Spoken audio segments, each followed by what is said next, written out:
Hello guys, ఈరోజు మన ఛానల్లో లవ్స్ అంబిషన్ అనే డ్రామాలో ఎపిసోడ్ నెంబర్ 17ని ఎక్స్ప్లెయిన్ చేసుకోబోతున్నాం. ఆల్రెడీ ప్రీవియస్ వీడియోస్ మన ఛానల్లో అప్లోడ్ చేసి ఉంచాను. మీరు కనుక అది వాచ్ చేయకపోతే అది వాచ్ చేశాక ఇది వాచ్ చేయండి. మీకు స్టోరీ లైన్ క్లియర్గా అయితే అర్థమవుతుంది. స్టార్టింగ్ సీన్లో మన హీరో అయితే ఎంప్లాయీస్తో పాటు కలిసి వర్క్ చేస్తూ ఉంటారు. ఆ ఎంప్లాయీస్ అయితే చెప్తూ ఉంటారన్నమాట, ఏమనంటే ఇక్కడ రాడ్లు అనేవి తుప్పు పట్టిపోతూ ఉంటాయి, అంటే ఇక్కడ ఉన్న ప్రతి ఒక్కటి ఇనుప వస్తువు అయితే తుప్పు పడుతుంది అండ్ స్టీల్ కూడా అని చెప్పి అనడంతో హీరో కూడా వర్క్ చేస్తూ ఉంటాడనమాట. ఇలా వర్క్ చేస్తూ ఉండేసరికి మన హీరోయిన్ కూడా అంతలాగే కష్టపడుతూ ఉంటుంది. ఇంకా తను కూడా లైవ్ స్ట్రీమింగ్స్ అని చేస్తూ చాలా బాగా పర్ఫార్మెన్స్ అనేది చేస్తుంది అనమాట. ఇంకా ఇద్దరు వాళ్ళ లైఫ్లో చాలా అంటే చాలా కష్టపడుతూ ఉంటారు. ఇక్కడ మన హీరో అయితే ఎంప్లాయీస్ అందరినీ పిలుస్తాడనమాట. ఇంకా ఎంప్లాయీస్ అందరూ కూడా గ్యాదర్ అయ్యి హీరో దగ్గరికి అయితే వస్తారు. ఇంకా అందరూ వచ్చేసరికి ఇక్కడ ఒక వ్యక్తి అయితే చెప్తాడు హీరోని చూపిస్తూ, తినే మన హెడ్ క్వార్టర్స్ నుంచి వచ్చారు, ఇతనే మనకి ఫండ్స్ అనేవి తీసుకొచ్చి మన జీతాలని అప్పు చెప్తారు అని చెప్పి అనగానే ఇంకా అందరూ అయితే హీరోకి గ్రీటింగ్స్ అనేవి చేస్తారు. ఇంకా హీరో అయితే కొన్ని ఇన్స్ట్రక్షన్స్ అనేవి చెప్తానని చెప్పి అనేసరికి అక్కడ కొందరు ఎంప్లాయీస్ అయితే వింటానంటారు, కానీ ఇంకా కత్మ వాళ్ళైతే వినరు అని చెప్పి అంటారన్నమాట. ఇక్కడ హీరో అయితే చెప్తాడు, నేను ఇక్కడ ప్రతిదీ ఇన్వెస్టిగేషన్ అనేది చేశాను. ఇన్వెస్టిగేషన్లో నాకైతే తెలిసింది ప్రాజెక్ట్ అనేది చాలా డిలే అవుతుంది, ఎందు కారణంగా అనేది కూడా నాకు తెలిసింది. ఇక్కడ స్టీల్ అనేది ఎండకైనా వానకైనా తట్టుకుంటుందని చెప్పి అనుకుంటున్నారా, కానీ తట్టుకోదు, అది అనేది తుప్పట్టుపోతుంది. అలా తుప్పట్టుపోవడం వల్ల మనకనేది మళ్ళీ కొత్త స్టీల్ కొనుక్కోవాలి, దానికి ఖర్చుతో కూడుకున్న పని. కానీ ముందుగానే మీరు మీ బిల్డింగ్ అనేది కట్టినప్పుడు విండోస్ అనేవి ఇన్స్టాల్ అనేది చేయాలి కదా, మీరు విండోస్ అనేవి ఎందుకు ఇన్స్టాల్ చేయలేదు? మీరు విండోస్ ఇన్స్టాల్ చేయకపోవడం వల్లనే ఇంత డిలే అనేది అవుతుంది. ఫస్ట్ మీరు విండోస్ అనేవి ఇన్స్టాల్ చేస్తే మీకు అనేది స్టీల్ అనేది ఎప్పుడు ప్రొటెక్ట్ చేసుకోవచ్చు, అది లోపల కూడా పెట్టుకోవచ్చు, వర్షం అనేది రాను కూడా రాదు అని అనగానే ఎంప్లాయీస్ అందరూ వింటూ ఉంటారన్నమాట. అలా వినేసరికి మనకి ఇక్కడ చాలా మటుకి క్రాక్స్ కూడా వచ్చినాయి, సో మనం మళ్ళీ రీవర్క్ అనేది చేయాలి అని అంటారు. అలా అనగానే ఒక అతను అయితే అంటారు, మళ్ళీ రీవర్క్ అనేది చేస్తాము, కానీ దానికి తగినట్టు మళ్ళీ మీరు మాకు జీతం ఇస్తారా? మీరు ఫ్రీగా మా చేత పని చేయించుకోవాలనుకుంటున్నారు, అది మాకు అర్థమైంది, డబ్బు లేకుండా మేము ఏ పని చేయము అని చెప్పి అనగానే హీరో అయితే అంటాడు, నేను ఇప్పుడైతే అందరికీ చెప్తున్నాను, మీరు ఒక్కొక్కరు ఇండివిజువల్ కాంట్రాక్ట్తోనే ఇక్కడికి వచ్చారు, సో ఇండివిజువల్ కాంట్రాక్ట్ ద్వారానే వర్క్ చేసిన వాళ్ళకి డబ్బులు అనేది ఇస్తాము అని చెప్పి హీరో అయితే అనేసరికి, ఎవడు చెప్పాడ్రా మేము ఇండివిజువల్ కాంట్రాక్ట్ ద్వారా వచ్చామని, మేము సబ్ కాంట్రాక్టర్స్ ద్వారా వచ్చాము, మాకు ఇండివిజువల్ కాంట్రాక్ట్స్ ఎవరూ లేరు అని చెప్పి అంటాడు. సరే, మీరు సబ్ కాంట్రాక్ట్ ద్వారా వస్తే నేనైతే ఇప్పుడు మిమ్మల్ని ఇండివిజువల్ కాంట్రాక్ట్స్ లాగా మార్చుతాను. ఇక్కడ నేను ఆల్రెడీ కాంట్రాక్ట్ డాక్యుమెంట్స్ అనేవి అయితే రెడీ చేసి పెట్టాను, సో దీనివల్ల మీ బెనిఫిట్స్ అయితే చెప్తాను. మీరు ఏ రోజైతే వర్క్ చేస్తారో ఆ రోజు డబ్బులు ఆ రోజే ఇచ్చేస్తాను, అంటే దానికి తోడు మీరు ఎంత త్వరగా వర్క్ చేస్తే అంత మంచిది. మా కంపెనీలో ఇంకా ప్రీవియస్ ప్రాజెక్ట్స్ అంటే చాలా ప్రాజెక్ట్స్ ఉన్నాయి, దాంట్లోకి నేనే హైర్ కూడా చేసుకుంటాను. దీనివల్ల మనకి టైం మిగులుతుంది, డబ్బులు కూడా ఇన్ టైంకి వస్తాయి, ఎవరికి ఏ ప్రాబ్లం ఉండదు. ఎవరికైతే ఈ ప్రాబ్లం లేకుండా ఉంటుందో వాళ్ళు నా దగ్గరికి వచ్చి కాంట్రాక్ట్ అనేది సైన్ చేయొచ్చు. ఈ రోజు నుంచి నేను జీతం కూడా మీకు ఇవ్వడం మొదలు పెడతాను అని అనడంతో చాలా మంది ఎంప్లాయీస్ అయితే దానికి ఓకే చెప్పి కాంట్రాక్ట్ మీద సైన్ చేయడానికి అయితే ఒప్పుకుంటారు. కానీ ఇక్కడ కొందరు మంది అయితే మేము ఒప్పుకోము, మీరు మా డబ్బులు లాక్కోవాలని చెప్పి చూస్తున్నారు అని చెప్పి ఇక్కడ పొగరగా అయితే చూస్తారన్నమాట. అలా అనేసరికి హీరో అయితే మీరు ఇష్టమైతే ఉండొచ్చు లేకపోతే లేదని చెప్పేస్తాడు. ఇంకా అప్పుడే ఇక్కడికి ఒక డైరెక్టర్ అయితే వస్తాడు.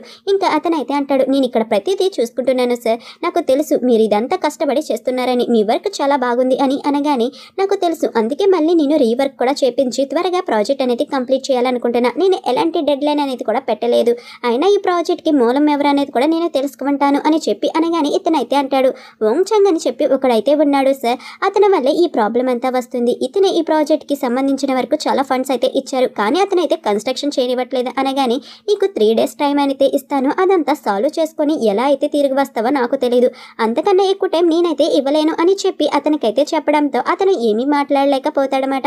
ఇక్కడ హీరోయిన్ అయితే అడుగుతుంది, సార్ నేను సోలో పర్ఫార్మెన్స్ అనేది చేయాలని చెప్పి అనుకుంటున్నాను, నాకు ఒక అవకాశం అనేది ఇస్తారా అని చెప్పి అనడంతో నువ్వు షూర్గానే ఉన్నావా, చేయగలవా అని అడిగేసరికి హీరోయిన్ కూడా నేను పక్కా చేస్తాను సార్ అని చెప్పి అంటది. ఇంకా అలా అనడంతో ఇంకా హీరోయిన్ కూడా ఒక అవకాశం అనేది ఇస్తారు. ఈసారి హీరోయిన్ సోలోగా పర్ఫార్మెన్స్ అనేది చేసి ఇక్కడ చికెన్ ఫీట్స్ అనేవి అమ్ముతూ ఉంటుందన్నమాట. ఇక్కడ చికెన్ కాళ్ళు అనేవి అమ్మేసరికి అక్కడ అయితే ఇక్కడ చాలా మంది లైవ్ స్ట్రీమింగ్ అనేది చూస్తారు. హీరోయిన్ చేసిన లైవ్ స్ట్రీమ్ అనేది హీరో అసిస్టెంట్ అయిన చాంగ్ కూడా చూస్తాడనమాట. ఇంకా చాంగ్ అయితే ఈ లైవ్ స్ట్రీమింగ్ అనేది చూసి కొంచెం షాక్ అవుతాడు, హీరోయిన్ ఏంటి ఈ లైవ్ స్ట్రీమ్ చేస్తుందని. వెంటనే హీరోకి అయితే కాల్ చేసి, సార్ మీకు ఒక విషయం చెప్పాలి, అందుకే మీ ఫోన్కి ఒక లింక్ అనేది పెట్టాను, ఆ లింక్ క్లిక్ చేయండి మీకే తెలుస్తుంది అని చెప్పి అంటాడు. ఇంకా హీరో కూడా సరే అని చెప్పి వెంటనే ఇక్కడ చెంగ్ పెట్టిన లింక్ అనేది క్లిక్ చేయగానే హీరోయిన్ అయితే ఏ లైవ్ స్ట్రీమ్ చేస్తుందో ఆ లైవ్ స్ట్రీమ్ అనేది వస్తుంది అనమాట. ఇంకా అప్పుడే హీరో కూడా మన హీరోయిన్ ఒక లైవ్ స్ట్రీమ్ అనేది చూస్తూ ఉంటాడు. ఇంకా మన హీరో అయితే వింటాడనమాట. అక్కడ ఎవరో కానీ వార్మింగ్ హబ్ అని చెప్పి ఒక పర్సన్ అయితే ఉంటాడు. హీరోయిన్తో అయితే బాగా మాట్లాడతాడు. ఇంకా ఆర్డర్స్ కూడా బాగా ఇవ్వడంతో హీరోయిన్ అయితే చాలా థ్యాంక్స్ అని చెప్పి వాడిని పొగుడుతూ ఉంటుంది.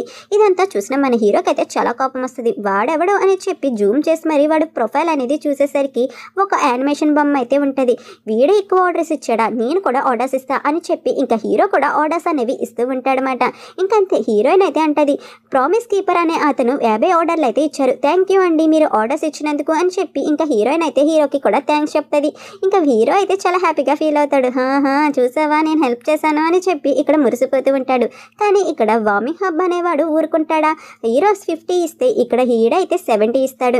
ఇంకా 70 ఇచ్చాడని మళ్ళీ హీరోయిన్ అయితే థ్యాంక్స్ అనేది చెప్తుంది వార్మింగ్ హబ్ వాడికి. కానీ ఇక్కడ అయితే హీరో 100 ఇస్తాడు, వార్మింగ్ హబ్ అనేవాడు అయితే 150 ఇస్తారు. ఒకరు పోటీగా ఇచ్చుకుంటూ ఉంటారన్నమాట. హీరోయిన్కి ఏమీ అర్థమదు. ఇక్కడ డైరెక్టర్ కూడా ఫుల్ షాక్ అయిపోతాడు. హీరోయిన్ లైవ్ స్ట్రీమ్ లో ఇంతలా సేల్ చేస్తుందా అని చెప్పి ఇంకా వాళ్ళందరూ షాక్ లో ఉండిపోతారన్నమాట. మన హీరో అయితే ఇంకా కాంపిటీషన్ గా ఇద్దాం అనుకుంటాడు ఆర్డర్స్. ఇంకా అప్పుడే అక్కడ హీరోని పనికి పిలుస్తారన్నమాట. కొంచెం వర్క్ ఉంది సార్ ఫాస్ట్ గా రండి అని అనడంతో ఇంకా హీరో కూడా వస్తున్నానని చెప్పి అంటాడు. నేనేంటి ఇంత చైల్డిస్ట్ గా బిహేవ్ చేస్తున్నాను, ఎవడో ఇచ్చాడని నేను ఎందుకు కోపంగా ఆర్డర్స్ అనేది ఇవ్వాలి, నా డబ్బులు బొక్క అని చెప్పి అనుకొని సరేలే అని చెప్పి వదిలేస్తాడనమాట. ఇంకా వెంటనే హీరోయిన్ వాళ్ళ బాస్ అయితే హీరోయిన్ తో అంటాడనమాట, నువ్వు ఈరోజు హోస్టింగ్ అనేది చేసావు కదా, ఇక్కడ ఎవరో వార్మింగ్ హబ్ అనే అతను ఉన్నాడు, నాకు తెలిసినంత వరకు అతను చాలా ఆర్డర్స్ అయితే ఇచ్చాడు నీ లైవ్ స్ట్రీమ్ లో. సో నువ్వు అతన్ని ఆఫ్లైన్ లో అయితే కలిసి అతని బిజినెస్ కి మన సప్లిమెంటరీ ఏమైనా వర్క్ అవుతుందేమో అని చెప్పి అడుగు. ఒకవేళ వర్క్ అయితే మనమైతే డీలింగ్ అనేది కూడా చేసుకోవచ్చు అని చెప్పి ఇక్కడ అయితే హీరోయిన్ వాళ్ళ బాస్ అయితే అంటాడనమాట. ఆ మాటకి హీరోయిన్ అయితే బయట అతన్ని కలవమనేసరికి మన హీరోయిన్ కూడా సరే బాస్ నేనైతే కలుస్తాను అని చెప్పి అంటది. ఇంకా నెక్స్ట్ డే అయితే మన హీరోయిన్ అతన్ని కలవడానికి కూడా వెళ్తుంది అనమాట. ఇంకా కాఫీ షాప్ లో కలవడానికి వెళ్ళేసరికి అక్కడ ఎవరు ఉండరు. అసలు ఈ వార్మింగ్ హబ్ అంటే ఎవరు అని చెప్పి హీరోయిన్ అయితే అనుకుంటది. బయట ఒక పర్సన్ అయితే ఉంటాడు. ఇంకా అతనేనేమో అని చెప్పి మీరే కదా లైవ్ స్ట్రీమ్ లో ఎక్కువ ఆర్డర్స్ అనేది ప్లేస్ చేశారు, మీరేనా వార్మింగ్ హబ్ అని అడిగేసరికి నేను కాదు అన్నట్టయితే ఇతను చెప్తాడు. ఇంకెవర్రా బాబు అనుకునేసరికి అక్కడికి హోంగ్చాంగ్ అయితే వస్తాడనమాట. వదినా అని చెప్పి పిలిచేసరికి ఇంకా హీరోయిన్కి అర్థమవుతుంది ఆ వార్మింగ్ హబ్ ఎవరో కాదు హోంగ్చాంగ్ అని చెప్పి. నువ్వేనేంట్రా అంతలా ఆర్డర్ చేసింది అని అనగానే నేనే వదినా అని చెప్పి ఇక్కడ హోంగ్చాంగ్ అయితే అంటాడు. వార్మింగ్ హబ్ అంటే మీని ఇంటిని సంతోషంగా ఉండేలా చూసుకునే వాళ్ళని మా టీచర్స్ అయితే చెప్పారు, అందుకే నేను అలా అయితే పెట్టుకున్నాను వదినా అని అనగానే హీరోయిన్ అయితే అంటది, మీ టీచర్స్ నీకు బాగా చెప్పారు, అయినా నీకు లైవ్ స్ట్రీమ్ లో ఆర్డర్ చేయడానికి డబ్బులు ఎక్కడి నుంచి వచ్చాయి, ముందు నాకు అది చెప్పు అనగానే ఇక్కడ హోంగ్చాంగ్ అయితే చెప్తాడు. ఆంటీ యూంగ్ ఉంది కదా, ఆంటీ యూంగ్ ఇంట్లో పని చేస్తూ ఉన్నప్పుడు నేను ఆవిడ దగ్గరికి అయితే వెళ్ళాను. ఇంకా ఆవిడని ఫోన్ అడిగేసరికి ఇంకా ఆవిడ కూడా ఫోన్ అయితే ఇచ్చింది. ఇంకా ఆవిడైతే చెప్పింది నీకు ఎంత హెల్ప్ కావాలంటే అంత హెల్ప్ చేయమని. ఇంకా నేనైతే ఆవిడకి చెప్పాను నేనైతే మీకు క్యాష్ రూపంలో మనీ అయితే ఇస్తాను అని చెప్పి. ఇంకా ఆవిడ కూడా సరే అని చెప్పి అంది. ఇంకా నేను ఆవిడ ఫోన్ అయితే తీసుకొని ఆర్డర్స్ అనేవి ప్లేస్ చేశాను వదిన అని చెప్పి ఇక్కడ హోంగ్చాంగ్ అయితే చెప్పేసరికి నేను ఆవిడకి మనీ అనేది అయితే ఇస్తాను, నేను ఇప్పుడే ట్రాన్స్ఫర్ చేశాను, ఇంకా మళ్ళీ ఇలాంటి పనులు అయితే చేయమాకు అని చెప్పి అనగానే వదిన నేను ఆవిడకి డబ్బులు ఇస్తానన్నాను కదా నువ్వెందుకు చేసావు అని చెప్పి అంటాడనమాట. హీరోయిన్ అయితే చెప్తుంది నీకు నేను 2 విషయాలు అయితే చెప్తాను, అవి నువ్వు పాటించాలి. ఒకటి, ఇంకెప్పుడు నువ్వు లైవ్ స్ట్రీమ్స్కి వచ్చి ఎలాంటి ఆర్డర్స్ అనేవి చేయకూడదు, ఓకేనా అని అనగానే సరే కానీ రెండోది ఏంటో కూడా చెప్పు ముందు అని చెప్పి ఇక్కడ హోంగ్చాంగ్ అయితే హీరోయిన్ని అడిగేసరికి ఇక్కడ హీరోయిన్ అయితే చెప్తుంది నేను ఏదైతే మొదటి విషయం చెప్పానో దాన్ని అయితే నువ్వు తినంగా గుర్తుపెట్టుకోవాలి, నువ్వు దాన్ని మర్చిపోయావంటే అసలు ఊరుకోను అని చెప్పి అనగానే ఇంకా హోంగ్చాంగ్ అయితే అంటాడు సరే నువ్వు ఏదైతే చెప్పావో నేనైతే అది గుర్తుపెట్టుకుంటాను అని అనగానే నాకు తెలియక అడుగుతాను, అన్ని ఆర్డర్స్ చేసావు కదా అది ఇంటికి అయితే వస్తుంది, అవన్నీ ఏం చేసుకుంటావు అని చెప్పి అడగగానే ఇక్కడ హోంగ్చాంగ్ అయితే అంటాడు నువ్వేమీ బాధపడక వదినా, అవేమీ నేను ఏం చేయను, అండ్ అవి మా అన్నయ్య ఆర్ఫనేజ్ హౌస్కి సపోర్ట్ అయితే చేస్తున్నాడు, అవన్నీ ఆర్ఫనేజ్ హౌస్కి అయితే ఇచ్చేస్తాను, వాళ్ళకైనా యూస్ఫుల్ అవుతాయి కదా మనకి యూస్ఫుల్ అవ్వకపోయినా అని చెప్పి అనగానే ఇంకా హీరోయిన్ కూడా చాలా అంటే చాలా హ్యాపీగా ఫీల్ అవుతుంది. ఇంకా హోంగ్చాంగ్ అయితే అంటాడు వదినా నేను నిన్ను చాలా మిస్ అవుతున్నా, నేనే కాదు అమ్మ మిస్ అవుతుంది, అన్నయ్య కూడా నిన్ను చాలా మిస్ అవుతున్నారు, నువ్వు మన ఇంటికి వచ్చేయచ్చు కదా, కావాలంటే నువ్వు అన్నయ్య ఫోటో చూడు, తను ఎంత బాధగా ఉన్నాడో, తను రోజు నిన్ను మిస్ అవుతున్నాడు చూసావా అని చెప్పి ఫోటో అయితే చూపిస్తూ ఉంటాడు. ఒకవేళ అన్నయ్య నిన్ను ఏమైనా బాధ పెట్టి ఉంటే నాకు చెప్పు వదినా, నేను అమ్మకు చెప్పి వాడిని కొట్టిస్తాను, ఇంకెప్పుడు వాడు నిన్ను బాధ పెట్టుకుంటా నేను చూసుకుంటా కదా వదినా అని చెప్పి అనగానే సరేలే అయినా మీ అన్నయ్యని నువ్వు ఇబ్బంది పెట్టకూడదు, మీ అన్నయ్యకి ఎక్కువగా వర్క్ అనేది ఉంటుంది కదా అందుకోసమే చెప్తున్నాను సరేనా అని అనగానే నేనేమి మా అన్నయ్యని ఇబ్బంది పెట్టట్లేదు, అయినా సరే నువ్వు నాతో ఉండొచ్చు కదా, నేను చాలా హ్యాపీగా ఉంటాను నువ్వు నాతో ఉన్నప్పుడు, నాతో పాటు ఇంటికి వచ్చే వదినా, ప్లీజ్ వదినా నాకు నువ్వంటే చాలా ఇష్టం, నేను ఇంతలా బ్రతిమలాడుతున్నాను కదా, నా కోసమేనా నువ్వు రావచ్చు రావచ్చు కదా వదిన అని చెప్పి ఇక్కడ హోచాంగ్ అయితే హీరోయిన్ ని చాలా బ్రతిమలాడతాడనమాట. హీరోయిన్ సైలెంట్ గా అయితే ఉంటది. ఇంకా హోచాంగ్ అయితే అంటాడు, నువ్వు నన్ను వదిలేసి వెళ్ళిపోయావు, మా అన్నయ్య కూడా నన్ను వదిలేసి వెళ్ళిపోయారు, నాకు ఒంటరిగా ఉన్నట్టు అనిపిస్తుంది అని అనగానే హీరోయిన్ అయితే అడుగుతుంది, అయినా మీ అన్నయ్య ఎక్కడికి వెళ్ళిపోయాడేంటి అని అనగానే మా నాన్న మా అన్నయ్యని బ్రాంచ్ ఆఫీస్కి అయితే ట్రాన్స్ఫర్ చేశాడు, మా అన్నయ్య నెలకు ఒకసారి మాత్రమే ఇక్కడికి వస్తాడు, నాకు అర్థమైంది నువ్వు నాతో రావాలని చెప్పి అనుకోవడం లేదని అని అనగానే హీరోయిన్ అయితే అంటది, నా ఫోన్ నెంబర్ నీ దగ్గర ఉంది కదా, ఒకవేళ నువ్వు గనక నన్ను మిస్ అయితే వెంటనే నాకు ఫోన్ అనేది చేయి, నేను ఎంత బిజీలో ఉన్నా సరే నేను నీ దగ్గరికి అయితే వస్తాను అని అనగానే హోచాంగ్ అయితే ఆ మాటలకి చాలా హ్యాపీగా అయితే ఫీల్ అవుతాడు. థ్యాంక్స్ వదిన అని చెప్పి హీరోయిన్కి అయితే చెప్తాడనమాట. ఇక్కడ హీరోయిన్ లైవ్ స్ట్రీమ్ చేయడం అనేది ఫ్యాంగ్లీ అయితే చూస్తుంది. ఇంకా ఫ్యాంగ్లీ అయితే ఆ కామెంట్ బాక్స్లో అయితే కామెంట్ చేస్తుందన్నమాట, డబ్బున్న వాడిని వల్ల అయితే వేసుకొని వాడిని అయితే మోసం చేసి డబ్బులు అనేవి తీసుకోనని చెప్పి అనుకుంది, ఇది ఒక మోసగత్తే అని చెప్పి లైవ్ స్ట్రీమ్లో కామెంట్స్ అనేవి చేస్తూ ఉంటుంది. ఇంకా అలా కామెంట్స్ చేయడం వల్ల అక్కడున్న చాలా మంది ఆ కామెంట్స్ అనేవి చూసి ఏంటి ఈ అమ్మాయి అలాంటిదా ఇలాంటిదా అని చెప్పి కామెంట్స్ అనేవి చేస్తారన్నమాట. ఇంకా మన హీరోయిన్ ఆ కామెంట్స్ అనేవి చూసి స్ట్రక్ అయిపోయి ఏమీ మాట్లాడుకుంటా సైలెంట్ గా ఉండేసరికి డైరెక్టర్ అయితే అరుస్తూ ఉంటాడు, ఏమైనా మాట్లాడమ్మా బాబు, మాట్లాడవే తల్లి అని చెప్పి ఇంకా అప్పుడే హీరోయిన్ అయితే మళ్ళీ మాట్లాడుతూ ఏదైతే ప్రోడక్ట్ ని సేల్ చేస్తుందో ఆ ప్రోడక్ట్ అనేది ప్రమోషన్ అనేది బాగా చేస్తుంది అనమాట. ఇంకా కామెంట్స్ ని పట్టించుకోకుండా ఇదంతా ఇక్కడ ఫ్యాంగ్లీ అయితే చూస్తుంది. ఓహో బానే కవర్ చేసుకుని వచ్చావే, నీవు ఎలా ఉన్నావో నేను ప్రతి ఒక్కరికి చూపించాలనుకుంటున్నా అని చెప్పి అనుకుంటుంది. ఇంకా వెంటనే ఇక్కడైతే హీరోయిన్ వాళ్ళ బాస్ అయితే అంటాడు, నువ్వు ఆ వామ్ హక్బర్ని ఎవరినైనా చూసావా, నేను అతన్ని డీల్ కూడా చేయమన్నాను కానీ అతనితో డీల్ కూడా చేయలేదు అని అనగానే అతను మైనర్, అలా పేరెంట్స్ ఫోన్ తీసుకుని ఆర్డర్ అయితే పొరపాటున చేశాడు అంతే, అంతకు మించి ఏమీ లేదు అని చెప్పి హీరోయిన్ అనేసరికి సరేలే రేపొద్దుట నువ్వు అవుట్డోర్కి వెళ్ళి లైవ్ స్ట్రీమ్ అనేది చెయ్యాలి అంతే అని చెప్పి తన బాస్ అయితే హీరోయిన్కి చెప్పడంతో ఇంకా హీరోయిన్ కూడా సరే బాస్ నేను అవుట్ సైడ్కి వెళ్ళే లైవ్ స్ట్రీమ్ అనేది చేస్తాను అని చెప్పి అంటదన్నమాట. ఇంకా అలా బాస్ ఏదైతే చెప్తారో హీరోయిన్ అదే చేసుకుంటూ వెళ్తూ ఉంటుంది. ఇంకా అలా boss out side live stream అన్నాడు కాబట్టి ఇంకా అక్కడే చేస్తారు. అక్కడ చాలా మంది అయితే కొంటాకి వస్తూ ఉంటారన్నమాట. ఇంకా మన హీరోయిన్ అయితే అక్కడ eggs and rice bag oil bags ప్రతి ఒక్కటి అయితే అమ్ముతూ ఉంటుంది. ఇక్కడ హీరోయిన్ అయితే కొన్నిటికి డిస్కౌంట్ కూడా ఇస్తుంది. ఇక్కడ అలా అమ్ముతూ ఎండలో అయితే నుంచొని మరీ లైవ్ స్ట్రీమింగ్ అనేది చేస్తుంది అనమాట. ఇంకా మన హీరోయిన్ అలా కష్టపడుతూ ఉంటుంది. ఇంకా అప్పుడే ఇక్కడికి ఫ్యామిలీ అయితే వాళ్ళ ఆంటీ వాళ్ళ దగ్గరికి అయితే వెళ్తుంది, హీరో వాళ్ళ అమ్మ దగ్గరికి వాళ్ళ ఫ్రెండ్స్ దగ్గరికి, మిమ్మల్ని ఒక మంచి ప్లేస్కి అయితే తీసుకువెళ్తాను, అక్కడ మీకు చాలా అంటే చాలా బాగా నచ్చితే మీరు కొన్ని చూసి షాక్ కూడా అవుతారు అని అనగానే అంత బాగుంటుందా ఆ ప్లేస్ అని చెప్పి అంటారు.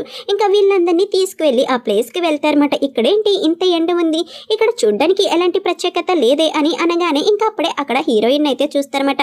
ఇంకా హీరోయిన్ వాళ్ళ అత్తగారు అయితే హీరోయిన్ని అక్కడ చూసి కొంచెం హ్యాపీగా అయితే ఫీల్ అవుతారు కానీ కొంచెం బాధగా కూడా ఫీల్ అవుతారు హీరోయిన్ పరిస్థితి అయితే చూసి. ఇంకా అప్పుడే ఫ్యాంగ్లీని అయితే అడుగుతారు, నువ్వు కావాలనే కదా మమ్మల్ని ఇక్కడికి తీసుకొచ్చావు, తన పరిస్థితిని మేము చూడాలని చెప్పి అని అడగగానే ఇక్కడ ఫ్యాంగ్లీ అయితే అంటది, అదేమీ లేదంటీ, మీరు తన్ని చాలా మిస్ అవుతున్నారని అయితే నాకు తెలిసింది, అప్పుడే నేను తన్ని ఆన్లైన్లో అయితే లైవ్ స్ట్రీమింగ్ చేస్తూ చూశాను, మీరు తన్ని చాలా మిస్ అవుతున్నారని అయితే తెలుసుకొని ఎలాగైనా తన్ని మీకు చూపించాలని అనుకున్నానని చెప్పి చేయి పట్టుకోబోయేసరికి ఇంకా వెంటనే హీరో వాళ్ళ అమ్మగారు అయితే నా చేయి మాత్రం పట్టుకోమాకు అని చెప్పి చీదరించుకుంటారన్నమాట. ఇంకా హీరోయిన్ కూడా అక్కడ వాళ్ళ అత్తగారిని అయితే చూస్తుంది. ఇంకా వాళ్ళ అత్తగారు తన్ని చూస్తున్నారని తెలిసి ఇంకా మన హీరోయిన్ అయితే వెంటనే ఇక్కడ ముఖం అయితే తిప్పుకుంటుంది. కానీ వాళ్ళ అత్తగారు మాత్రం హీరోయిన్ ని చూసి హాయ్ అనేది చెప్పాలనుకుంటారు కానీ అక్కడ ఆవిడ అయితే చెప్పలేకపోతారు. ఇంకా ఆమెతో వచ్చిన ఫ్రెండ్స్ అయితే అంటారు, అసలు ఏం జరుగుతుంది, నువ్వు తను బిజినెస్ చేయాలని చెప్పి అనుకుంటుందని చెప్పు, కానీ ఇక్కడ చూసేసరికి తను ఇలాంటి పనులు చేస్తుంది, తన నీ కోడలే కదా, తనేంటి ఇక్కడ రైస్ బ్యాగ్స్ అండ్ ఎగ్స్ అమ్ముతుంది, తన పరిస్థితి చూస్తే చాలా దీనంగా అనిపిస్తుంది, తను మమ్మల్ని అగౌరవపరిచినట్టు డిగ్రేడ్ చేస్తున్నట్టు అనిపిస్తుంది అని అనగానే ఏంటి మీకు డిగ్రేడ్ చేస్తున్నట్టు అనిపిస్తుందా అని చెప్పి హీరోయిన్ వాళ్ళ అత్తగారు అయితే అంటారన్నమాట. ఒక మాట అనే ముందు మనం ఎక్కడి నుంచి వచ్చామో అనేది మర్చిపోకుండా ఉండుంటే చాలా బాగుంటుందని నేనైతే అనుకుంటున్నా. అయినా మిస్ మా మీకు గుర్తుందో లేదో మీరు ఫ్యాక్టరీ అనేది కన్స్ట్రక్షన్ చేసేటప్పుడు మీరు వేరే హౌస్లో నేల మీద పడుకునేవారు, అప్పుడు మీకు డిగ్రేడ్ చేసినట్టు అనిపించలేదా? అండ్ మిస్ మింగ్ మీరు సిమెంట్ ఫ్యాక్టరీ అనేది కట్టారు, అప్పుడైతే మీరు దుమ్మి ధూళి తుడుచుకొని అండ్ కవర్లు కప్పుతూ ఉండేవారు, ఆ డస్ట్ని కూడా మీ చేతులారా మీరే తుడుచుకొని అండ్ సిమెంట్ బస్తాలు కూడా మోసేవారు, అప్పుడు అప్పుడు మీకు డీ గ్రేడ్ అనిపించలేదా ఏంటి ఆ దుమ్ముని తెలిపినప్పుడు అనగానే, ఇంకా నీ సంగతి వచ్చేసరికి అంటే నాకు తెలుసులే, నేను మా ఆయన బ్రేస్లెట్ మీట్ అయితే అమ్మాము, మాకు అవన్నీ గుర్తున్నాయి, అవి మేమీ మర్చిపోలేదు అని చెప్పి అనగానే, మనమందరం ఇక్కడ ఆర్డినరీ పీపుల్స్ మాత్రమే, మనం కూడా తన స్థాయి నుంచే ఇక్కడికి వచ్చాం. ఇంకా నా సంగతి వచ్చేసరికి నేను ఒక కాంట్రాక్ట్ వైఫ్ కింద నా భర్తకి భార్య కింద అయితే మారాను. నా భర్త నా చేత చాలా పనులు చేయించుకునేవారు. అతని స్టాఫ్ మెంబర్స్కి కూడా నేను వంట కూడా చేసేదాన్ని. ఒక రకంగా నేను వంట మనిషిలా కూడా ఉండేదాన్ని. కానీ ఇప్పుడు నా భర్త నన్ను అర్థం చేసుకున్నాడు, అందువల్లనే ఇప్పుడు మనం ఇలా ఉన్నాము అని చెప్పి అక్కడి నుంచి వెళ్ళిపోతారన్నమాట. ఇంకా అలా వెళ్ళిపోయేసరికి ఇక్కడ ఫ్యామిలీకి అయితే మండిపోతుంది. తన అత్తగారు ఫుల్గా సపోర్ట్ చేస్తుందని చెప్పి హీరోయిన్ అత్తగారు అయితే అంటారు, నా ఫ్రెండ్స్ అందరూ వెళ్ళిపోయాక మనం వెళ్దాంలే, ఇక్కడే ఉండు, ఇంకా నాకు ఒక హెల్ప్ కూడా చేయాలి, నా కోడల దగ్గర నుంచి రైస్ బ్యాగ్స్ అండ్ ఎగ్స్ అనేవి కొనుక్కొని తీసుకురావాలి అని చెప్పి అంటారన్నమాట. ఇంకా వాళ్ళందరూ వెళ్ళిపోయేసరికి మన హీరోయిన్ వాళ్ళ అత్తగారు మాత్రం హీరోయిన్ ని దూరం నుంచి అయితే చూస్తూ ఉంటారు. ఇంకా వెంటనే తన డ్రైవర్ అయితే రైస్ బ్యాగ్స్ అండ్ అక్కడున్న ఎగ్స్ అనేవి కొనుక్కుంటూ ఉంటాడనమాట. వాళ్ళ అత్తగారి ఫ్రెండ్ కూడా ఒక ఆమె అయితే వచ్చి హీరోయిన్ కి అయితే ఫుల్ గా సపోర్ట్ అయితే చేస్తూ ఉంటది. మన హీరోయిన్ అయితే దూరం నుంచి వాళ్ళ అత్తగారిని అయితే చూసి థ్యాంక్స్ అన్నట్టయితే తల అనేది ఊపుతుంది అనమాట. ఇంకా హీరోయిన్ అయితే చాలా హ్యాపీగా అయితే ఫీల్ అవుతుంది, వాళ్ళ అత్తగారు తన్ని అర్థం చేసుకున్నారని చెప్పి. ఇంకా వర్క్ అంతా కంప్లీట్ అయితే అయ్యేసరికి నైట్ అయితే అవుతుంది. అక్కడున్న థింగ్స్ అన్ని ప్యాక్ చేసుకుంటూ ఉంటారన్నమాట. ఇంకా వాళ్ళ థింగ్స్ ప్యాక్ చేసుకునేసరికి అక్కడికి మన హీరో అయితే హీరోయిన్ కోసం వచ్చి వెయిట్ చేస్తూ ఉంటాడు. ఇంకా మన హీరోయిన్ అయితే అప్పుడే హీరోయిన్ అయితే చూస్తుంది. తన థింగ్స్ అన్ని ప్యాక్ చేసుకున్నాక ఇంకా వెంటనే అక్కడ డ్రైవర్ని అయితే ఇక్కడ కొంచెం ఆగుతారా అని చెప్పి హీరో దగ్గరికి అయితే వచ్చి హీరోయిన్ అయితే అడుగుతుంది అనమాట. మీరు ట్రాన్స్ఫర్ అయ్యారని చెప్పి విన్నానే, అయినా మీరు ట్రాన్స్ఫర్ అవ్వలేదా అని అడగగానే హీరో అయితే అంటాడు, నేను ఇక్కడ రిపోర్ట్ సబ్మిట్ చేయడానికి అయితే వచ్చాను, మళ్ళీ ఇప్పుడు రిటర్న్ అయితే వెళ్ళిపోవాలి అని అనగానే హీరోయిన్ అయితే అంటది, మీరేమైనా డివోర్స్ అగ్రిమెంట్ లో ఏమైనా క్లాస్ అనేవి యాడ్ చేయాలని చెప్పి అనుకుంటున్నారా, దానికోసమే నా దగ్గరికి వచ్చారా ఏంటి అని చెప్పి హీరోయిన్ అడగగానే హీరో అయితే అంటాడు, నువ్వు నీ జాబ్ రిజైన్ చేయాల్సిన అవసరం అయితే ఏమీ లేదు, కావాలంటే నేను మళ్ళీ నీకు జాబ్ అనేది ఇవ్వగలను, నీకు అది చాలా సూట్ అవుతుంది, న్యూస్ డివిజన్ అనేది ఎందుకని నువ్వు వదిలేసావు, కావాలంటే నా హెల్ప్ అనేది ఉంటుంది నీకు, నువ్వు మళ్ళీ అందులో జాయిన్ అవ్వచ్చు అని చెప్పి హీరో అయితే అంటాడనమాట. ఆ మాటకి హీరోయిన్ అయితే అంటది, అదేమీ అవసరం లేదు, ఇప్పుడు నాకు కరెంట్ జాబ్ అనేది బాగానే ఉంది, నేను బాగానే చేస్తున్నాను అని చెప్పి హీరోయిన్ అయితే అంటది, సరేలే ఈ కార్డ్ అయినా తీసుకో, దీనికి కావాల్సిన అమౌంట్ అనేది నీకు ఉంటుంది, నేను ప్రతి నెల దీంట్లో అమౌంట్ అనేది డిస్పోజ్ చేస్తాను, ఆ అమౌంట్ అనేది నువ్వు యూజ్ చేసుకోవచ్చు, నాకు తెలిసినంత వరకు మన డివోర్స్ తర్వాత ఇది నీ కాంపోజిషన్ అనుకుంటా అని అనగానే, నాకు అవసరం లేదు, నేను సంపాదించుకోగలను అని చెప్పి హీరోయిన్ అయితే అంటది, ఇది నీ బేసిక్ కాంపోజిషన్ అని చెప్పి అనుకోవచ్చు కదా, దీనికి నువ్వు అర్హురాలవే, అందుకే నీకు ఇది ఇస్తున్నాను అని చెప్పి హీరో అయితే అంటాడు. ఆ మాటకి హీరోయిన్ అయితే అంటది, నాకు తెలిసినంత వరకు మీరు personal management and decision making అన్నిటిలోని మీరైతే బ్యాలెన్స్ చేసుకుంటూ ఉంటారు అండ్ రిసోర్సెస్ని ఎలా హ్యాండిల్ చేయాలా అని చెప్పి, కానీ నేను వాటిని అంత హ్యాండిల్ చేయలేను, బహుశా నేనేం నేర్చుకున్నానంటే నేను ప్రతి ఒక్క ఆపర్చునిటీని సీజ్ చేసుకొని అండ్ నేను పైకి ఎలా రావాలా అని చెప్పి మాత్రమే చూస్తాను తప్ప వీటిని యూజ్ చేసుకొని మేనేజ్మెంట్ స్కిల్స్ని పెంచుకోవాలని అనుకోను, నా కష్టాన్ని నేను నమ్ముకుంటాను అండ్ నన్ను నేను ఎక్కువగా ఓవర్ ఎస్టిమేట్ చేసుకుంటున్నానని కూడా నాకు తెలుసు, కానీ అలా చేసుకోవడం వల్లే కదా ఇప్పుడు నేను ఎంతైనా సరే కష్టపడగలుగుతున్నాను, నేను ఎంతైనా కష్టపడగలను, అది సీక్రెట్గా అవ్వచ్చు ఓపెన్గా అవ్వచ్చు, కానీ నా కష్టాన్ని మాత్రమే నేను నమ్ముకుంటాను, నాకు తెలుసు ఫస్ట్లో నేనే నీకు అబద్ధం అనేది చెప్పాను, ఆ అబద్ధం వల్ల వచ్చే ఏ రిజల్ట్ అయినా సరే నేను యాక్సెప్ట్ చేయగలను, దాన్ని నేను ఫేస్ చేయగలను, ఇప్పుడు నేను ఉన్న పరిస్థితిని చూసి మీరు గిల్ట్గా అయితే ఫీల్ అవ్వాల్సిన అవసరం లేదు, ఎందుకంటే నేను చేసిన పనికి నేను అనుభవిస్తున్నాను తప్ప దాంట్లో మీ పాత్ర ఏమాత్రం లేదు, మీరు గిల్ట్గా ఏమాత్రం ఫీల్ అవ్వకండి, ఇందులో మీ తప్పు ఏమాత్రం లేదు. నేను ఇంకొక విషయం కూడా మీకు చెప్పాలని అనుకుంటున్నా, మన ఇద్దరం విడాకులు అనేవి తీసుకోవాలని చెప్పి అనుకుంటున్నాం, వచ్చే నెల తర్వాత మనకు విడాకులు కూడా వచ్చేస్తాయి, మనం ఇప్పటి నుంచే కొంచెం స్ట్రేంజర్స్ లాగా ప్రవర్తిస్తే బాగుంటుంది అని చెప్పి హీరోయిన్ అయితే అంటది. అలా చెప్పి హీరోయిన్ అయితే వ్యాన్ ఎక్కి అక్కడి నుంచి అయితే వెళ్ళిపోతుంది అనమాట.